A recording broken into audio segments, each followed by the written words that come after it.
आज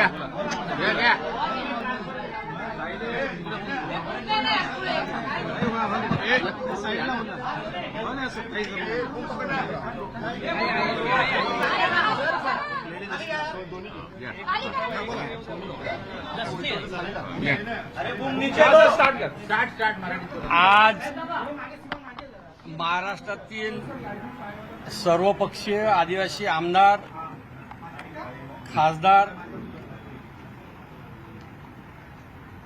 यांच्यासोबत सविस्तर चर्चा झाली। आमदार महोदय आणि खासदार महोदयाच्या सूचनेनुसार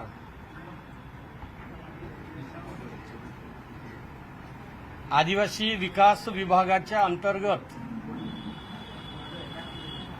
शासकीय वसतिगृहामध्ये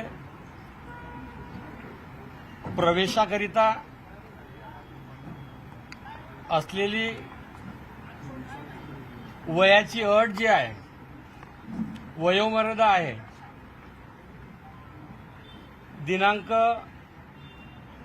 14 ऑगस्ट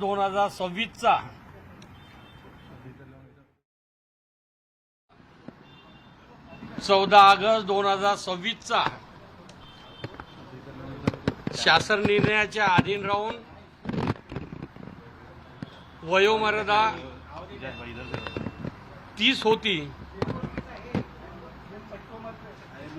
त्या वयोमर्यादाला सर्व आमदार खासदार यांच्या सूचनेनुसार चर्चेनुसार स्थगिती देण्यात आलेली आहे।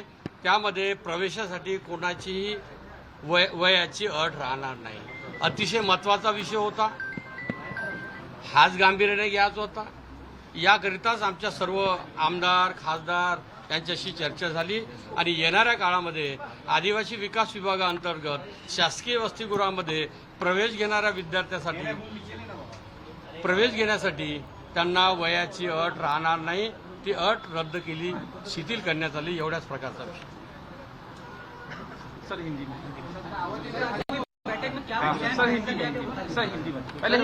हिंदी मध्ये आदिवासी विकास विभाग की ओर से सर मराठी सवाल घ्या।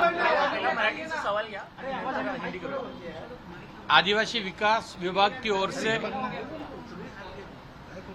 हॉस्टल में प्रवेश लेने के लिए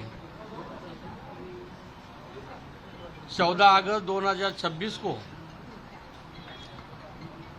प्रवेश लेने के लिए जो आचार संहिता बनाने का जो जेआर निकला था,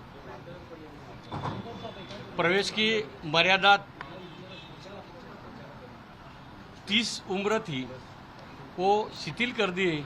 अभी कोई अट रहेंगे नहीं वयों की, ये हम सब मिलके निर्णय ले लिए। राहुल गांधी इन्होंने कहा है कि कई विद्यार्थियों को जो है प्रेगनेंसी टेस्ट तक देनी पड़ती, इस तरीके की जो बात है। बहन जी ये विषय हमारे इसमें नहीं होता है, कृपया करके ये सब्जेक्ट में, क्योंकि हमारी बहन है, हमारे बच्चे हैं, ये बारे में नहीं बोलना चाहिए। ये मेरी विनती है। राहुल गांधी ने ट्वीट करके कहा है 17 से सवाल उठाया है। मारुतराव कोवाटे का मुद्दा छोड़कर ये वो जो जेआर निकला, वो जेआर में वो नहीं है, इसलिए मेरी विनती है, हमारी बच्चियां हैं, हमारे बहना हैं, वो बारे में आप मत चर्चा करिए, यही विनंती है।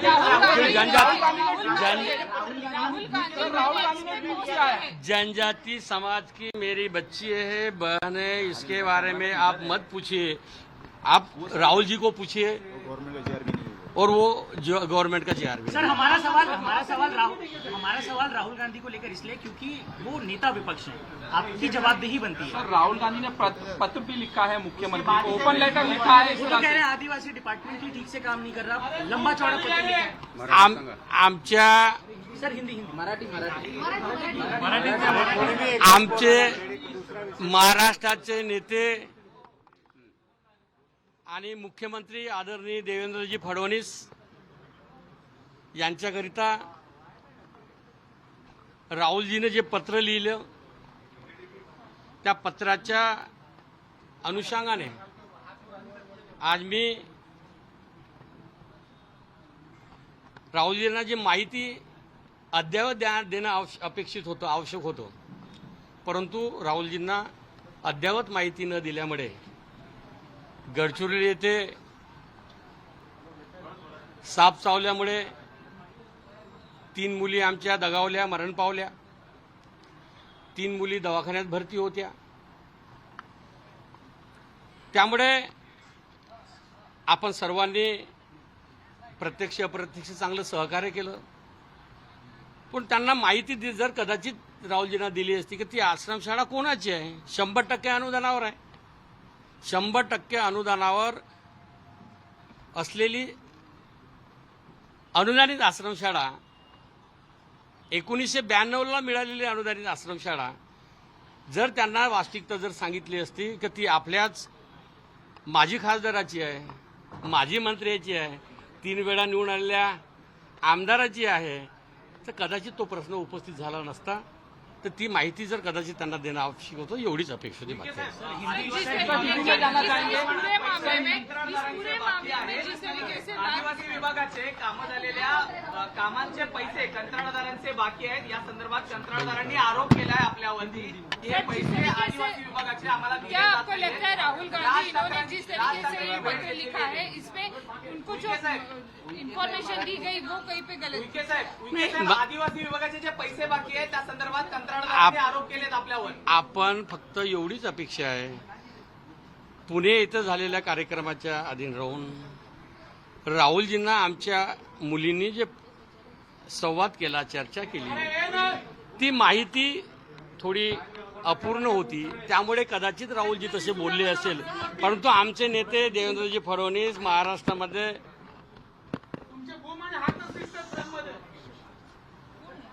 युद्ध पातळीवर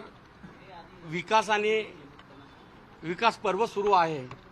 त्यामुळे महाराष्ट्राचे मुख्यमंत्री महोदयांना जो प्रश्न विचारला त्या प्रश्नाचं उत्तर एवढंच आहे की कदाचित जर राहुलजींना जर त्यांना माहिती दिली असती की ती आपल्याच खासदाराची आहे, आपल्याच आमदाराची आश्रमशाळा आहे, तर कदाचित तेव्हा राहुलजी कदाचित ऐकले.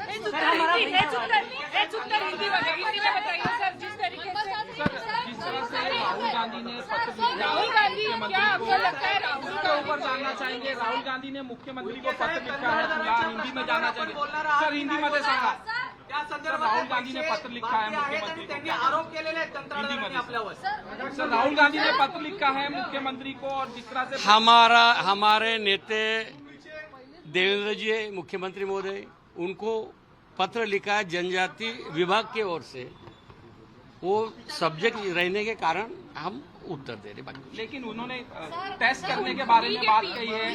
टेस्ट करने के पुणे के लोगों की ये संस्था पूरी म्हणतात की आमची संपूर्ण महाराष्ट्रामध्ये अनुदानित आश्रमशाळा कोणाची आहे, कोण चालवतात, कशा चालवतात, काय व्यवस्था आहे, काय सुविधा आहे किंवा नाही, याबाबतच आपण सर्व लक्ष घातलं तर 100% सर्वांना उत्तर मिळेल. हिंदी में आपसे सर हिंदी में एक मिनट जिस तरीके से राहुल गांधी जी को ये इन्फॉर्मेशन गलत दी गई, क्या उन्हीं के लोगों की ये संस्थाएं थी, क्या आप कहेंगे उस बारे में जो आपने महाराष्ट्र में अनुदानित आश्रम स्कूल 100% ग्रांट वो उनकी है. राहुल जी को मालूम है, राहुल जी ने पूछना चाहिए कि वो आप नाम नहीं ले.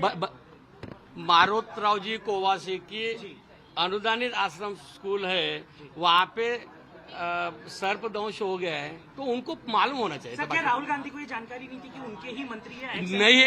नहीं होंगी, इसलिए नहीं होंगी. साहेब पुसतवा शोधा पुरी म्हणतात की आमची प्रेग्नन्सी टेस्ट होते, त्या दिवशी तिने मंचावर सुद्धा सांगितलं. मग तुम्हाला काय वाटतं की आमच्या बाप मुली आहे, आमच्या बहिणी आहे, मुलींच्या स्वतः बाबत म्हणतात की आम्हाला आमच्या मुली म्हणतात त्रास होते. कोणालाही अधिकार नाही आमच्या मुलीबद्दल बोलायचं, आमच्या बहिणीबद्दल बोलायचं. आम्ही आमच्या बहिणी झालं नाही, होणार नाही, होत नाही. आमच्या मुली आहे.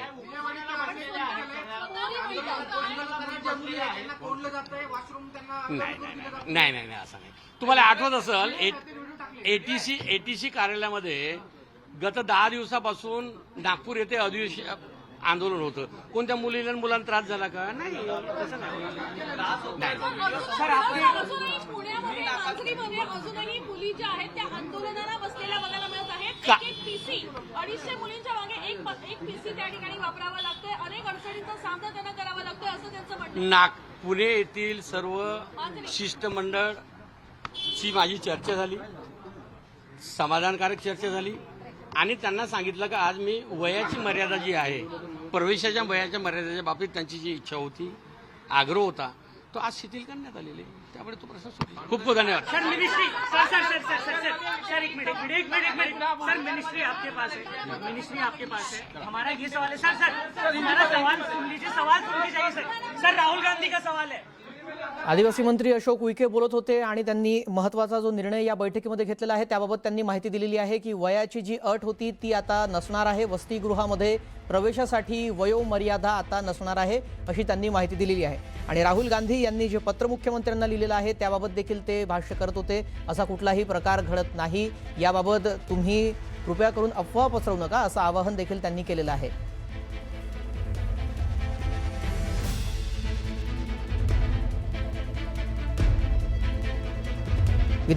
आदिवासी विद्यार्थ्यांचं उपोषण सुरू होतं, आंदोलन सुरू होतं आणि त्यानंतर आदिवासी आमदारांची याबाबत बैठक झालेली आहे. आदिवासी विद्यार्थ्यांच्या प्रवेशासाठी, वसतिगृहातील प्रवेशासाठी जी वयोमर्यादा होती आणि ती काढण्यात यावी ही मागणी जोर धरून लावलेली होती. आता ती कमी करण्यात आलेली आहे, आता ती नसणार आहे. आधी वसतिगृह प्रवेशासाठी 30 वर्ष वयाची अट होती आणि आता ती वयोमर्यादा काढण्यात आलेली आहे. आदिवासी विद्यार्थ्यांच्या वयोमर्यादेला स्थगिती देण्यात आलेली आहे. याबाबतची बैठक झाली आणि आदिवासी मंत्री अशोक उईके यांनी याबाबत आता माहिती दिलेली आहे. वसतिगृहामध्ये आता विद्यार्थ्यांना कुठल्याही प्रकारे वयोमर्यादा असणार नाहीये. आधी 30 वयाची अट होती, आता ती शिथिल करण्यात आली आहे.